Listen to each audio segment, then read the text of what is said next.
Hello and welcome to Professional Christian Coaching Today. I'm Chris McCluskey. And I'm Kim Avery. Join us in raising the standard of coaching and changing the world. How I became a coach with Master Certified Coach Todd Kemp. Well, you may be aware that just a few months ago, Kim and I began doing what we intend to be a periodic series that we're simply calling How I Became a Coach, in which we interview various faculty and staff members here at Professional Christian Coaching Institute on their journey, their transition from whatever they were doing, and in many cases may still be doing, into this field of professional grade, distinctly Christian coaching. Now, of course, these are all Christians who are in the field. They may or may not be coaching Christian clients. Some of them are doing leadership coaching. Some of them are doing executive and corporate coaching. Some of them are doing life coaching, and all manner of small niches within those broad categories. But every single one of them is a professional coach, ICF trained and certified, and we're seeking to have them share their stories not simply for the sake of musing over the old times, but instead because of recognizing that it is through the testimonies of we as fellow Christians shared with each other that, first of all, non-believers are brought to faith in Christ, but also those of us who are in the body are encouraged and challenged in our ongoing faith walks. Every single one of you listening to the podcast right now is at some juncture in your life journey, and the Lord is speaking to you in some regard to this field of coaching. Maybe you already have your practice. Maybe you're just kicking the tires and looking at it. Maybe you're looking at making a big change in your practice. Whatever your situation may be, it's our prayer and intention that these conversations on how someone became a coach will increase your examination of where you are in your journey and what your next piece of the story may be. With that preface there, Kim, let our listeners know who's joining us today. We have a returning guest today, as you mentioned, Todd Kemp. Todd has a master's degree in positive psychology and coaching. He is a master certified coach, which is quite an honor. So congratulations on that, Todd. And best of all, a faculty member here at the Professional Christian Coaching Institute. He coaches leaders and teams who need to adapt to new realities, reimagine how they create value, and grow their leadership capabilities so that their noble missions, and their families can flourish. He also serves as a coach for a Convene peer advisory group in beautiful Denver, Colorado, where he and his wife are open nesters with 2 young adults, and they enjoy hiking, skiing, all the things you do in Colorado. Welcome back to the podcast, Todd. Well, thank you, Kim. So good to be with you both. I am looking forward to hearing your story today, and especially as Chris was talking about, so many of our journeys are actually not just a coaching journey, but part of a faith journey that God has begun probably in us before we even recognized it. And then there's those moments of awareness that, something different is going on inside of me. I wonder what God is up to. So can you start with that part of your coaching journey? Well, it's all of that in my experience, Kim. There's this sense for me that the faith formation and character formation aspects were intertwined in this process of also preparing me to become a coach. The way I think about it is that I started my coaching practice because of 2 prayers that were separated by 5 years. Somewhere in the middle there was actually an explicit decision that I made to not start a coaching practice, oddly enough. So yeah, here we are. Here we are. We make plans and God laughs. So tell us about the first prayer. Well, so I worked at a Fortune 150 tech company, originally in Silicon Valley, and then moved out to Colorado. So I had roles in the IT space. I moved into technical sales and then in management. Prior to that, I also had been a partner in a software startup.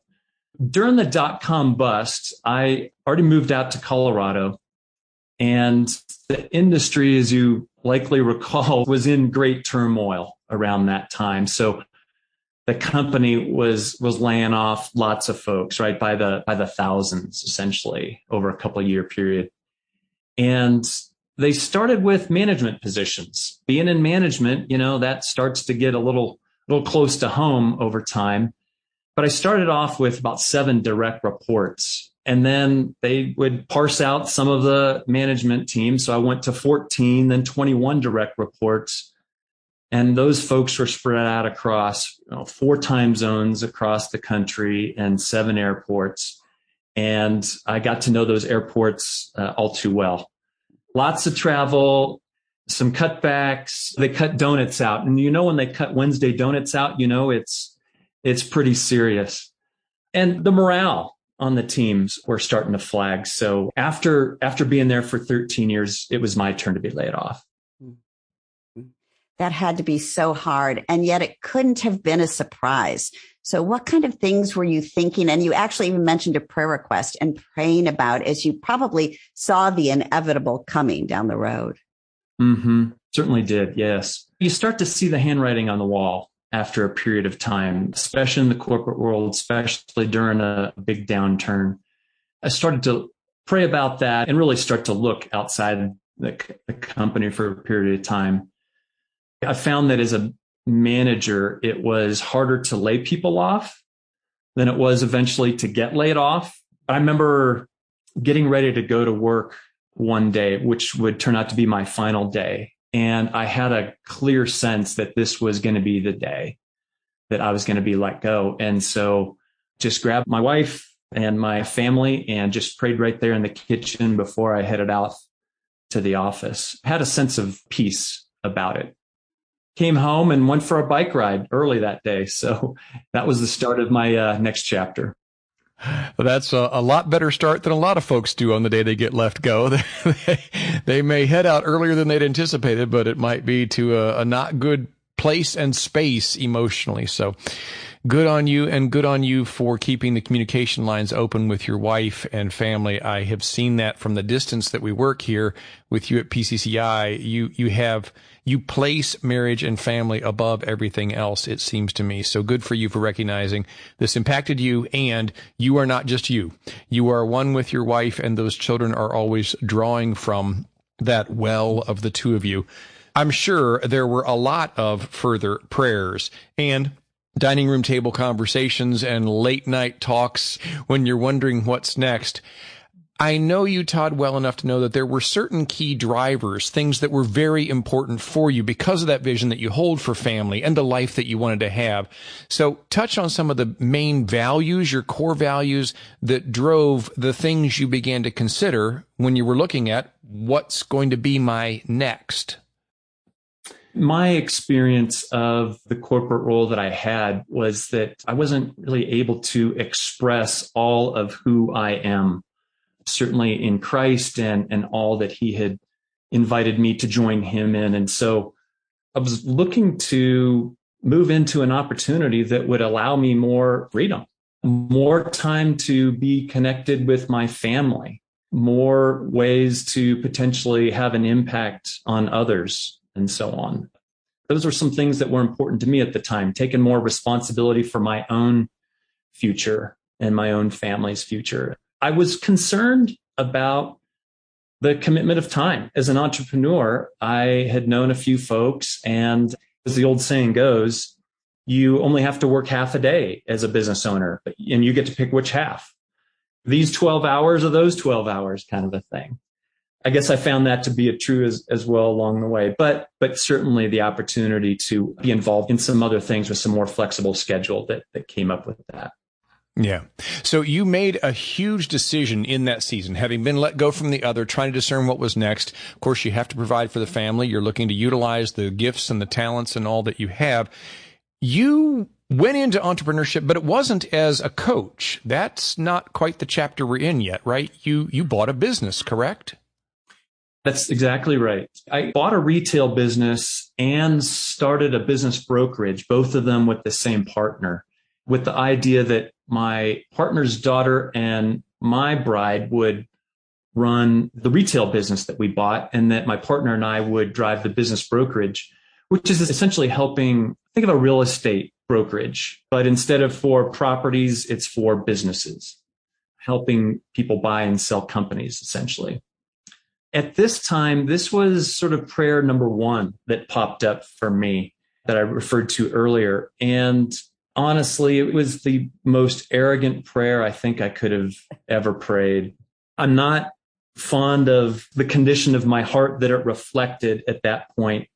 It was, however, where I was. The prayer was essentially, "Dear God, here's my plan.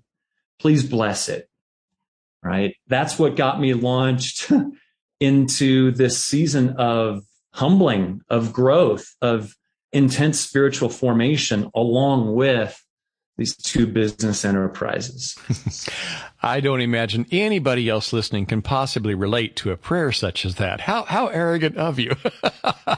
Goodness gracious. We've all done that so easily. Lord, here's where I'm going. Please bless it. Please cover it. Please protect me. Please go before me. And he's like, well, I'm still with you, but, are you seeking, discerning, asking me even what it might be that I have? So yeah, I guess play us rapidly through that because we want to get to the launch of your coaching business, but that all did not end well. As you say, it was a pretty humbling kind of an experience.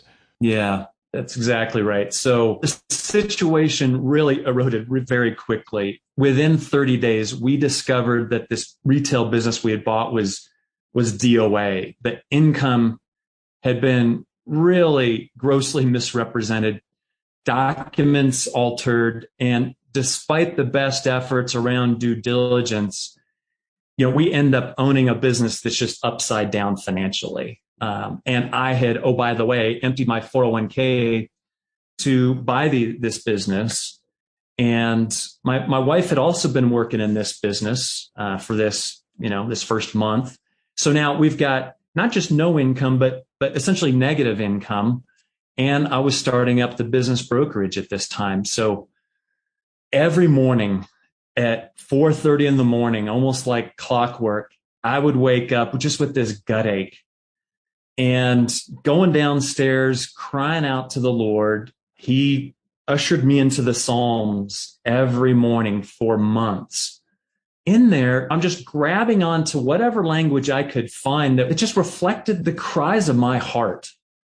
And God was just gently inviting me to learn more about who he is and who he wanted me to become, and also what he wanted for our relationship during that time.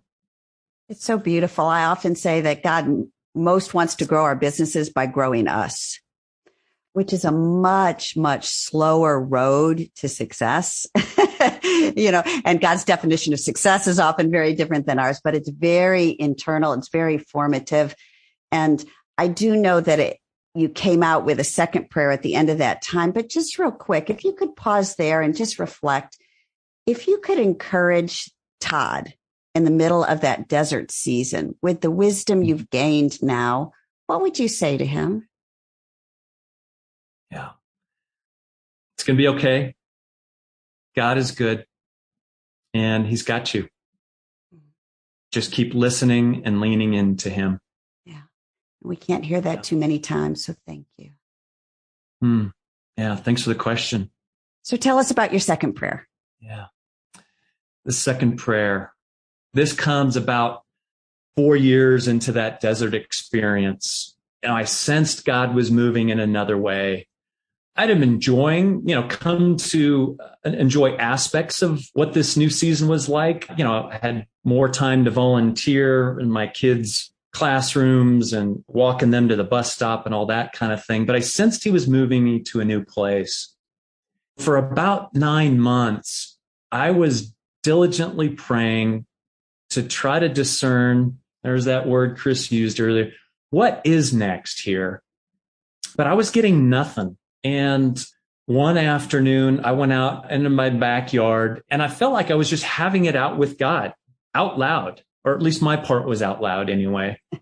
There's sort of two parts to the second prayer. So 2A, if you will, was, God, what am I supposed to be learning from all this? Because I just don't get it here. And Kim, just as soon as I articulated that out loud after the 9 months of silence, I clearly heard impressed upon my spirit, not audibly, but I heard, you've learned you can trust me.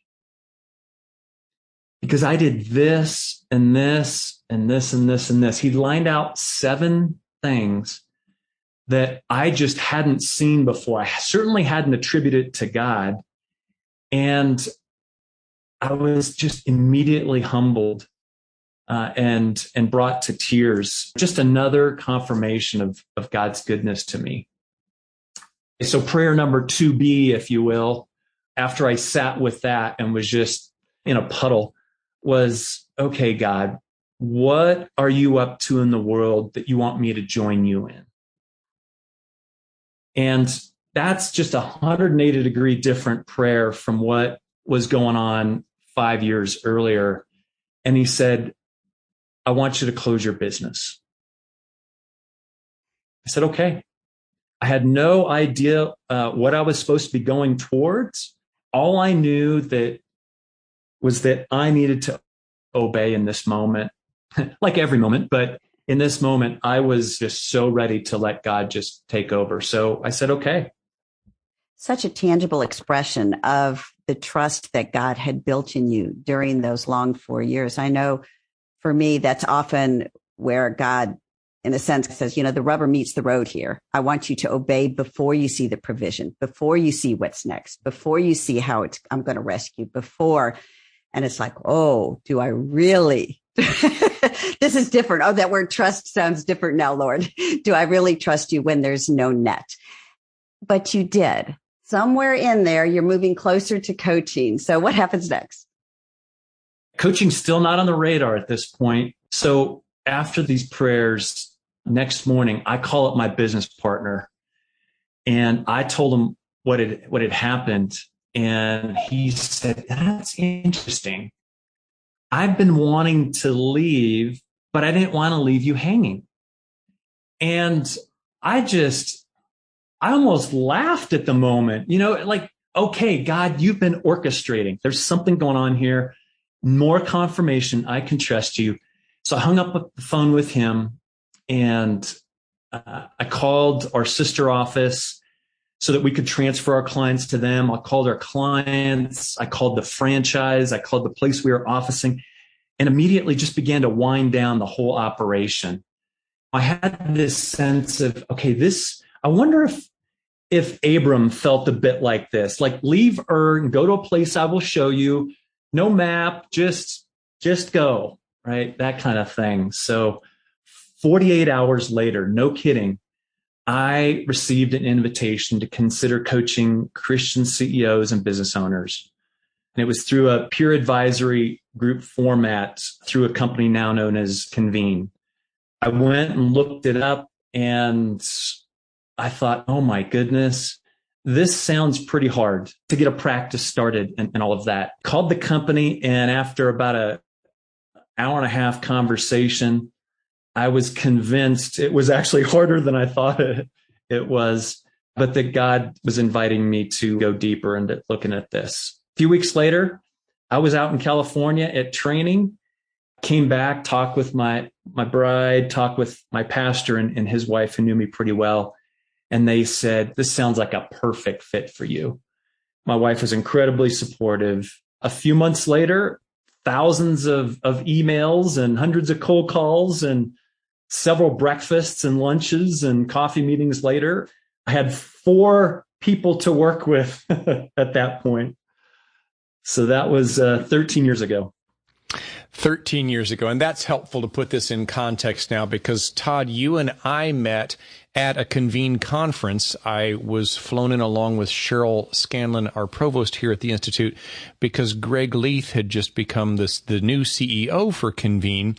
And they were looking at working with those chairpersons like yourself around their coaching businesses, which were growing, but also struggling, just as you were experiencing. By that point, you had a full caseload. You'd been with them about 5 or 6 years. But there was a very clear commitment on Convene's part that they wanted these people who were working in what they called a chair capacity to be working in a manner that wasn't just advisory or mentoring or consulting, other things that we're all used to when somebody else has climbed the proverbial mountain and then they come back and help others but instead to come alongside in much more of a questions-based, exploratory discovery process, i.e. coaching. So we were brought in then. I can so clearly in my mind's eye see you standing up at the end of that training that we did there with all of those chairs, because you were ecstatic over a paradigm shift in regard to your understanding of what coaching could be and how powerful this different way of being with our clients could be in terms of continuing to grow your practice. So I think we're finally kind of sort of caught up on the how you transitioned, how you made the move here. I just want to pause for our listeners' sake and be clear again as to why Kim and I have chosen to have these discussions, how I became a coach. We're not looking so much at the nuts and bolts. I did this, and then I did this, and then I did this marketing campaign and targeted these niches. That gets peppered in here.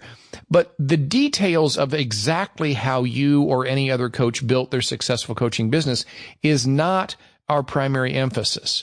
The primary thrust of these discussions is exactly what we've been doing up to this point. It is the process of becoming a coach, our own personhood and wrestling through before the Father. What is it, Lord, that we're to do in stewarding well these gifts, these talents, these passions, this season in my life now for your greatest glory? And for those for whom the answer is a coaching practice, we're really looking to help you, the listener, recognize that you're not alone. This kind of thing helped me so much in my own transition to hear others who were on their journey, not my journey, but a similar journey. And I could hear, oh, I'm not the only one struggling and stumbling and stubbing my toes or falling on my face. It is inherent. It is part of the beautiful process of any kind of becoming, and definitely of us becoming a professional grade coach. So I guess rocket us through then the launch of your business. You have stayed pretty much in the Christian CEO or business leadership world with much of your coaching. You principally do leadership or executive or corporate coaching. Can you give us a flyover of what does your business now, Northwise Group, look like today? Yeah. So in addition to the peer advisory group, Christian business owners and CEOs through Convene, I've got other areas of my practice that include working with individual leaders, wherever they might be on the org chart, and also teams of people. And that dynamic is absolutely fascinating. But I'm so drawn, Chris, to the growth of the person, the formation of the person, of the leader, that becomes an inherent part of the work that I do, even though they might come to me looking for some kind of a skills-based or outcome-based focus area to work on, whether it's as a team or as an individual leader. Those are sort of the three distinct areas of my practice. I appreciate that snapshot, Todd. And as you gave it, I was thinking about so many of us come into coaching because we're so attracted into the being part of the process, and people growing from the inside out and not just learning a new skill or reaching the next goal. Yet you acknowledge the reality that often our clients are attracted to coaching for almost just the opposite awareness. I need to achieve different outcomes. My goals are not getting met. The metrics are not good. Can you help me? How is it you as a coach weave those things together so that the client truly grows from the inside out and still achieves the outcome they've come in for? Thanks for the question, Kim. I'm reflecting on a discovery call I had with a prospective client yesterday, where I talked just a snippet about my approach. And that is, as you all often talk about, I said, I view you as a whole person, and I want to treat you holistically as someone who has work to do, someone who has a family, someone, in all of these different dimensions of life. That includes spiritually as well. And that just resonates with the people who I end up working with. And in this case, he said, I really want to be working on the holistic parts of who I am in these different areas. And so that's really attractive to me. I said, so in some places, it might be helpful for us to consider together, is this an area where we want to do some work on the inside here? so that that work that you do from a skills standpoint can be much more sustainable and much more effective long term. I love how you bring it in at the discovery call from the beginning throughout. So it's a process that they're understanding, they're buying into. There's such an invitation in your voice and in your phrasing and the way you say this. You used to think about, do you want a Band-Aid for the appendicitis, or do you want this to get better kind of approach? How do you want to approach this from the inside out? And I think the wise business owner will always go for the inside out approach, which brings me to my next question. I've heard you say that coaching is one of the hardest things you've ever done, or at least building this coaching business. How is it forming you from the inside out? So many ways. I think of some of the work that God's drawn me into that has helped me to get a sense of what's going on inside of me and where is God in those places, and where can I invite Jesus into some of those hard spaces, right? Some of those parts of self, if you will, that are still disintegrated, where it's that hurt 7-year-old, for example, that Jesus wants to come alongside so that those triggers aren't as maybe trigger happy, let's say, in terms of how I show up with my kids, how I show up with my bride and the people who are important to me in my life, and certainly my coaching clients. Does that make any sense? Oh, it makes total sense. It's the difference between prayer 1 and prayer 2, A and B, right? God, here's my plans. Come along and bless me. God, where can I join you? I know you're always at work. Outside of me, inside of me, I want to feel, acknowledge your presence, submit it, and follow and walk with you. And it's simply beautiful. Thank you for sharing that. I love too, Todd, that it underscores the general mindset with which you approach now, not just your business, but your overall life. Back to our title, How I Became a Coach.